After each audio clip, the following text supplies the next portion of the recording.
ஒரு தோல்வி உங்க வாழ்க்கையே நிறுத்திடக்கூடாது. ஆனா என்னோட ஒரு தோல்வி 4 வருஷம் என்னை அப்படியே அந்த ஆண்டர்பிரனர் லைஃப்ல இருந்து நிறுத்திடுச்சு.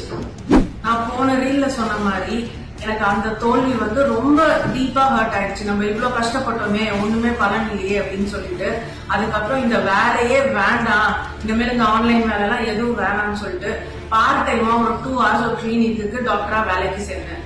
ஆனா குழந்தையும் வச்சுக்கிட்டு சென்னை டிராபிக்ல போயிட்டு வர்றது ரொம்ப ரொம்ப கஷ்டமா இருந்துச்சு. சோ அதையும் விட்டுட்டு வீட்டுல இருந்தேன். வீட்டுல இருந்தது அதோட டிப்ரெஷனா இருந்துச்சு. நம்ம கூட படிச்சவங்க எல்லாம் பிஜி படிக்கிறாங்க, வேலைக்கு போறாங்க, நம்ம மட்டும் இப்படி வீட்டுல ஸ்டக் ஆகியிருக்கோமே ரொம்ப ரொம்ப டிப்ரெஸ்டா இருந்துச்சு. இந்த டைம்ல தான் என் ஹஸ்பண்ட் ராய்ப்பூர் சத்தீஸ்கர்ன்ற ஊருக்கு நாங்க அங்க அவருக்கு ஒரு ஜாப் கிடைச்சது. அதனால அங்க மூவ் ஆனோம். அங்க மூவ் ஆனதுக்கு அப்புறம் பிரெக்னென்ட் ஆனேன். சும்மாவே நம்மளுக்கு எதுவுமே சுத்தி என்ன நடக்குதுன்னு தெரியாது. இதுல பிரெக்னென்ட் வேற ஆயிட்டா ஆண்டர்பிரனர்ஸ் ட்ரீம்ஸ் எல்லாத்தையும் மூட்டை கட்டி வச்சுட்டு ஃபுல்லா பிரெக்னன்சி டெலிவரி இதுலயே என்னோட அடுத்த ஒரு 2 வருஷம் அப்படியே போயிடுச்சு. ஆனா எனக்கு தெரியல, எனக்கு அதே மாதிரி இன்னொரு ஃபெயிலியர் காத்துக்கிட்டு இருக்குன்னு சொல்லிட்டு. அது என்னன்றத அடுத்த பார்ட்ல பார்ப்போம்.